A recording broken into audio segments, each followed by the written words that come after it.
सिंहदरबार जलाउनमा चाहिँ प्रधान सेनापति इन्भल्भ छन्, प्रधान सेनापति लगायतलाई कारबाही गरिनुपर्छ। सिंहदरबार जल्दैछ है भन्ने आशिका तामाङलाई सांसद बनाउँदै धादिङका मान्छेले भात खान्छन् कि आची खान्छन्? बालेन्द्र शाहले नराम्रो काम गर्दै गइहाल्यो भने उनलाई हटाउने बाटो खुल्छ भन्ने रवि लामिछाने लागेको छ। त्यो भएको कारणले 2 देखि 2.5 वर्षभित्रमा रासोपा फुट्छ। रवि लामिछानेले जेलभित्र बसेर बुनेको योजना हो यो। तपाईँ स्पष्ट हुनुहोस् के पहिलो कुरा, रवि लामिछानेले जेलभित्र बनेको मास्टर माइन्ड हो। त्यसमा चाहिँ अमेरिकी युथ काउन्सिलका मान्छेहरू, बारबरा फाउन्डेसनका चाहिँ तपाईँको अधिकांश मान्छेहरूले चाहिँ रवि लामिछानेलाई साथ दिएका छन्। सिंहदरबार जल्दैछ है भन्ने आशिका तामाङलाई सांसद बनाउँदै धादिङका मान्छेले भात खान्छन् कि आची खान्छन्? म तपाईँलाई प्रश्न गर्न चाहन्छु, संसद भवन जलाएर चाहिँ सांसद पदमा चाहिँ जाँदाखेरि एउटा कुकुरको घाँटीमा घन्टी झुन्याइदिए पनि जित्ने स्थिति थियो, त्यसलाई चाहिँ सांसद मानिदिनु पर्ने? आज मैले धेरै सूचना पनि प्राप्त गरेको छु। देशैभरि चाहिँ तपाईँको बुथ क्याप्चर भएको छ सेनाले। तपाईँको सिंहदरबार जल्दै गर्दाखेरि सिंहदरबारमा चाहिँ तपाईँको चाहिँ प्यारालालमा बसेर चाहिँ यो हाम्रो राष्ट्रको सम्पत्ति जोगाउनु पर्छ भनेर सेना तैनाथी भइदिएको भए सिंहदरबार जल्थ्यो,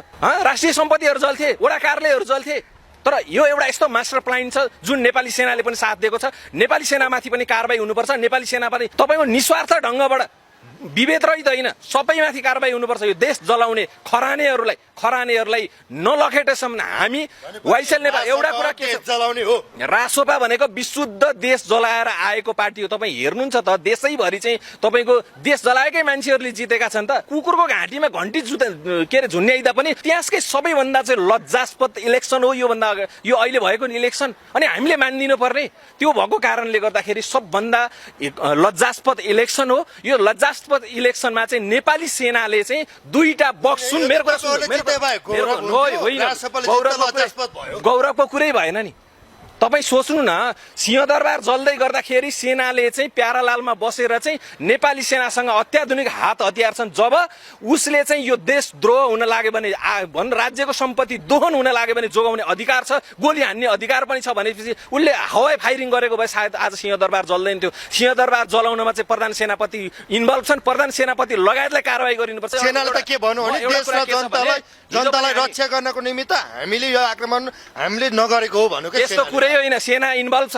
यो त तपाईँको चाहिँ कार्की चाहिँ आयोगले ल्याएको जुन प्रतिवेदन छ नि यो चाहिँ पूर्वाग्रही छ। यो आयोगको कुनै औचित्य छैन, यो औचित्यविहीन हो। त्यो भएको कारणले गर्दाखेरि यो जो इन्भल्भ छन् नि तपाईँ हेर्दै जानु होला। करिब 2 देखि 2.5 वर्षभित्र रवि र बालेन फ्याक्ट हुने अवस्थामा छ, रवि र बालेनहरू फुट्ने अवस्थामा छ। आज बालेन्द्र शाहले जे गर्दै पनि रवि लामिछानेले काँध थापिदिनु पर्छ। एउटा सभापति तपाईँहरूले मन बुझाउने बाटो भयो होइन, हुँदै होइन। तपाईँ आरसी मैनालीका कैयौँ भिडियोहरू हेर्न सक्नुहुन्छ। मैले भनेका कुराहरू कहिले पनि फेल खाएको छैन।